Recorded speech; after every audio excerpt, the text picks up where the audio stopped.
today we will be focusing on air layering. Air layering, the advantage of air layering in most cases is that you can produce a large plant that doesn't shock on transplanting from the rooting stage into a pot. But before I demonstrate air layering on an actual plant, let me just explain for those of you who may not be very familiar with it. Air layering consists of removing the bark from the stem. This stem would be on a plant that is growing. So you remove the bark. The plant is still taking up water in the hard section and producing food in the leaves, which it sends down the root.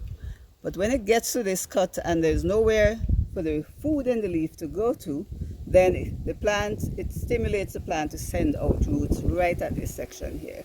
So in the process of air layering, what we do is attach a pouch of something that the plant thinks is soil and attach it here so the plant produces the roots in the pouch that's here. So air layering, simply removing the bark, tricking the plant into thinking it's about to die, putting a pouch there and allowing it to send the roots down. When the plant has rooted, then you come and remove it from the rest of the plant by cutting below the pouch. And now I'll demonstrate how air layering is done. It's a relatively easy process requiring very few tools. Here we are. The pouch, the material for the pouch, we have coir. This is an inert material, no fertilizer, no soil, sterile. And what we do is dampen the pouch. Coir absorbs a lot of water and the pouch has to be damp so that the roots as they form do not dry out. So dampen the coir. The other tools, a knife, sharp knife to remove the bark, a secateur to remove any obstructions in the way of the limb that you're working with, and the material for the pouch. We have been using aluminum foil because it's easy to handle. You attach it, you squeeze shut, and it stays in position. However, other materials may be used. So let's get started now. So today we'll be working on a hibiscus. This is a relatively new addition to the garden, and we're circumposing so that we can establish it elsewhere. And what you do, you examine, you see which of the stem based on the size, the location that you're really interested in. Because this is a windy location, I'm going to select a relatively small shoot because the weight of the pouch, sometimes the branch snaps when the wind snaps in the wind. So this is a relatively small shoot, and I'm girdling the stem to remove the bark by cutting a ring around about 1 inch long.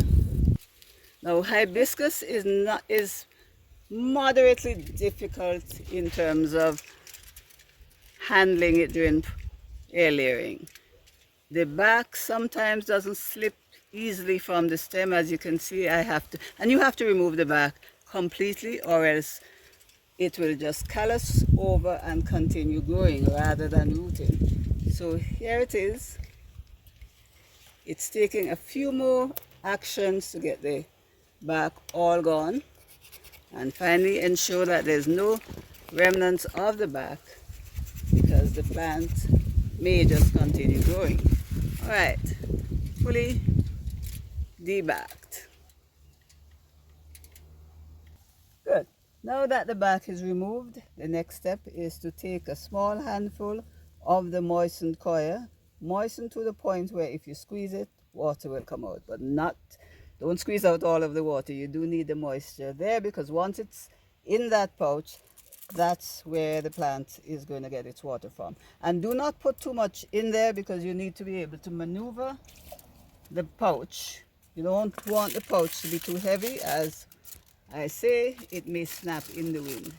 So with practice, you'll be able to, you put it just below the lower level of the debarked stem slowly wrap it around. See, I'm doing it in slow motion so you can see that the coir has to encase the entire debarked area, and close it up, squish it in place. Now if you were using plastic, for example, you would have to attach a twist tie or some other material there to stop it, to secure it in place. But with the foil, it is sufficient just to squeeze it and make it airtight. So the coir is in there, the moist coir, no air is getting through. The plant, you have interrupted its flow of nutrients going to the roots. That will stimulate it to root in the pouch. Okay, we are at a different section in the garden, and you see we have other colors of hibiscus, nice red, a brilliant yellow with a red throat. And as I say, it's new to the garden and we have been propagating it slowly. Here is a circumposed stem that was done about 7 weeks ago. Hibiscus tends to be a little slow, so don't expect your pouch to root in under 6 weeks. I cut this off to show you the roots and how they come, how it's grown in the pouch. Now you have to be very careful at this stage. Of course, you don't wish to damage these roots. Once you've separated your circumposed plant from the tree, especially if you're doing several, you insert it in water so that the plant doesn't go into shock, and you have collected all the plants you're working on and you've taken them to the nursery. Then you transplant into the container. That's what we're going to show you now. We're now in the nursery to complete the final step in the demonstration of the air layering of the hibiscus plant. And we're transplanting it into a 8-inch pot in which it will be very happy to grow perhaps for another year or so before we have to put it in a bigger pot. And if you can see, our standard practice is to put a layer of gravel in the bottom to assist with the drainage, to make sure that the soil doesn't just settle in the bottom and become too compacted. So that is to show you the gravel.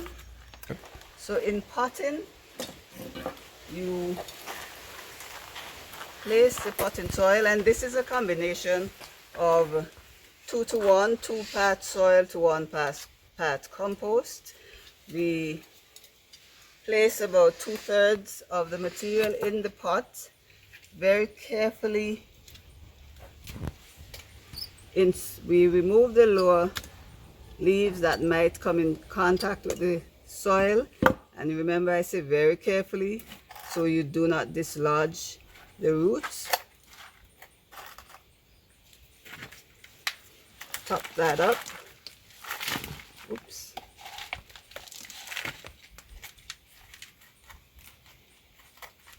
Firm it so it doesn't rock or... Okay, little bit for good measure, and you water. The first watering, you should water until you see it come out of the drainage hole. That way there are no dry pockets in the soil. So we pause to see it. It may take a little while, but if that's sufficient, oh yes, it's coming through the bottom, which also indicates that the mixture has good drainage. It's not going to compact so easily. There we go. This would remain in the nursery for about 2 or 3 weeks to make sure there is no transplanting shock. And after that point, it goes out into the full sunlight, because as you know, hibiscus and other flowering plants really do best in full sunlight. Thanks for watching our video on air layering. In the weeks to come, we will be presenting other forms of plant propagation. I hope you enjoyed it. If you did, give us a thumbs up, tell your friends about it, and don't forget to check out our books. The one that applies to this demonstration is the book on plant propagation.